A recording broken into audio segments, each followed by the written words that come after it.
Alex, l'homme retrouvé mort en fin de semaine à Montréal aurait bel et bien été assassiné. Oui, parce qu'on a retrouvé dimanche soir dans la nuit, près de la rue Ontario, sur Saint-André, un jeune homme de 18 ans qui était décédé. Il y avait quelqu'un d'autre dans l'appartement où il se trouvait, mais c'est une personne qui aurait seulement entendu une détonation, donc d'un coup de feu, parce que le jeune homme de 18 ans est décédé d'une balle dans la tête. Il s'agirait de Christopher Densky Damier, qui avait aucun antécédent criminel. Et au départ, ce qu'on essayait de s'assurer, c'est de savoir si c'était pas un suicide par arme à feu, parce qu'on avait retrouvé l'arme à feu en question sur place aussi. Et finalement, on a écarté cette thèse-là. Il s'agirait bel et bien d'un meurtre. Et donc, on en est à savoir exactement qui aurait pu lui en vouloir, qui aurait pu également rentrer dans l'appartement sans se faire détecter par l'autre colocataire qui semblait être là. Bref, l'enquête est toujours en cours. Et les frappes en Iran se poursuivent. Oui, ça se poursuit, puis ça va continuer de brasser pas mal, là, alors qu'on a eu des frappes qui ont été menées là, d'un peu tous les côtés. Des frappes du côté de l'Iran, qui ont été menées entre autres par Israël, mais des frappes également au Liban du côté d'Israël, puisque le Hezbollah, qui on sait est une des milices armées du gouvernement iranien, mais ont des bases d'opération puis des lanceurs de missiles dans d'autres pays autour, ce qui fait en sorte qu'on a donc fait des frappes du côté israélien et du côté américain. On s'attend à ce qu'il y ait d'autres frappes encore plus importantes, là. Donald Trump a fait une des premières sorties publiques aujourd'hui pour essayer d'expliquer exactement en quoi retenaient les frappes en Iran. Pourquoi? Parce que on a comme lancé plein d'explications différentes pour ce qui s'est passé en Iran. Du côté du gouvernement américain, on a parlé au départ du côté de M. Trump de vouloir libérer le peuple iranien. Après ça, c'était de décapiter le régime. Après ça, c'était de renverser le programme nucléaire iranien qui, selon les propres dires de M. Trump, il y a moins d'un mois, avait été complètement détruit. Là, on a changé de version des faits un peu aujourd'hui en disant que non, c'était une grande menace et qu'il fallait, encore une fois, attaquer le programme nucléaire iranien. Et tout ça a été fait, bien sûr, sans l'accord du Congrès aux États-Unis, là, ce qui fait sourciller plusieurs, puisque le président n'est pas censé pouvoir déclencher une guerre comme ça sans consulter le reste du Congrès. C'est évidemment un procédé antidémocratique. Il a donc voulu expliquer tout ça devant les familles des 3 soldats américains qui ont été tués depuis le début de l'opération, qui se trouvaient dans la salle, et de manière très Donald Trump, on va le dire comme ça. Il a pris quelques minutes pour expliquer un peu ce qui se passait en Iran, puis il est passé sur un autre sujet de l'heure très important à faire devant eux. Je vous laisse écouter. See that nice drape? When that comes down right now, you see a very, very deep hole. But in about a year and a half from now, you're going to see a very, very beautiful building. And there's your entrance to it right there. In fact, it looks so nice, I think I'll save money on the doors because it can't get more beautiful than that. Ça s'invente pas. Il est parti sur un très long monologue sur sa salle de bal qu'il est en train de construire, qui se trouve derrière tout ça devant les familles des soldats qui ont été tués.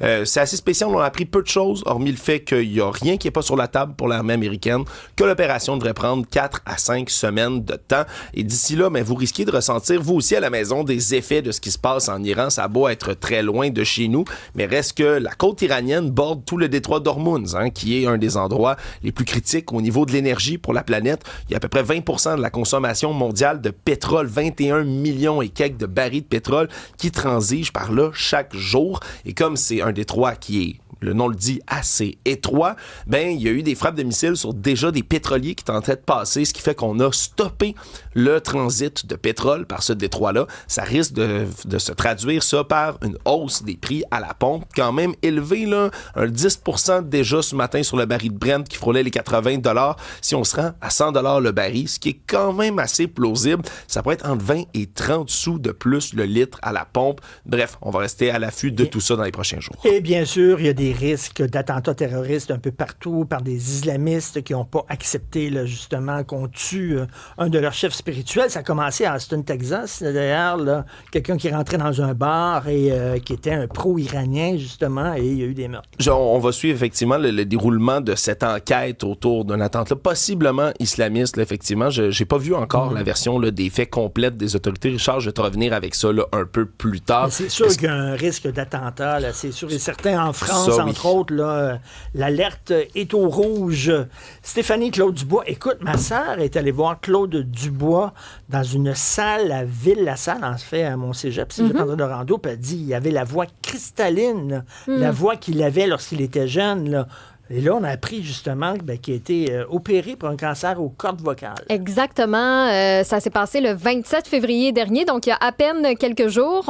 Opération qui a été un succès selon sa gérante. C'est ce qu'on apprend donc aujourd'hui, mais c'est sa 3e opération pour les cordes vocales depuis 2022. Mais oui, je veux dire, Claude Dubois, on est toujours... Ben, c'est une voix incroyable. Puis exactement, on est étonné qu'encore aujourd'hui, sa voix est pareille, puis il atteint les mêmes notes que dans sa jeunesse. Mais évidemment, pour qu'il se rétablisse bien, on a dû déplacer certains spectacles. Donc, si vous nous écoutez, que vous aviez des billets pour les 25 et 26 avril prochains à Brossard, on a annoncé qu'on déplaçait ces spectacles-là au 20 septembre et au 7 octobre. Par contre, pour ce qui est du concert Biographie symphonique, qui est un hommage musical à l'œuvre de Claude Dubois, c'était déjà prévu qu'il n'y chantait pas. Donc, le spectacle va être présenté comme prévu à l'OSM, à la Maison symphonique les 7, 8 et 9 avril prochains. Mais oui, effectivement, on peut être étonné de ça parce qu'on dirait bien que ça n'avait pas affecté sa voix. Mais oui, au moins l'opération a été un succès. On est bien content de ces nouvelles-là. Il y a Sting qui va venir à Montréal. Il fallait que je t'en parle, Richard. Quand j'ai vu ça, la nouvelle à matin. Si vous savez où c'est qu'il va aller manger, moi, je vais avoir un autre repas gratuit. Je vais aller l'engueuler à sa table puis il va payer mon repas. Là, moi, je pensais que c'est toi qui allais l'inviter cette fois-là pour le remercier. Pas en tout. Et non! Non, mais peut-être que maintenant, il sait vivre depuis que tu l'as replacé. Là, probablement qu'il ne fait pas les mêmes erreurs 2 fois depuis ce temps-là dans les restaurants. Sting 3.0. Sting 3.0 et ça va être au Théâtre Saint-Denis. Est-ce qu'il va reprendre des tunes? Je pense qu'il va reprendre des tunes de police, ça doit. J'imagine. Là, je peux pas croire que... En fait, le nouvel album Sting 3.0 Live est disponible déjà en version numérique sur CD et sur vinyle. Donc, clairement, on serait capable de savoir un peu ça va être quoi la liste des chansons qu'il interprète. Mais oui, donc Théâtre Saint-Denis au mois d'octobre prochain, 26 et 27 octobre. J'imagine que tu vas te négocier des billets première rangée. Faut qu'ils te reconnaissent. Il va aller en première rangée puis tu vas parler tout le long de son spectacle bien fort sur ton sel. Là, comme ça, allô, oui, bonjour. Il va me regarder puis il va dire, c'est le fou que j'y vais à Paris. Puis là, il m'a suivi. Là, il va angoisser puis il va se mêler dans ses paroles puis tout ça. Ça marchera plus. Ça marchera plus pantoute. Mais bon, très content. Lui, par contre, je l'ai entendu à la télévision française. Il donnait un spectacle récemment à Paris puis il a fait le tour de la télévision française et tout ça. Sa voix n'est pas ce qu'elle était. Alors que Claude Dubois, lui, a toujours la même voix cristalline, mais quand même. C'est quand même mon chum Sting. Vous êtes dans une autre catégorie. Là. Votre relation évolue. Alors, pour d'autres nouvelles du genre, allez sur le site et l'application cube.ca.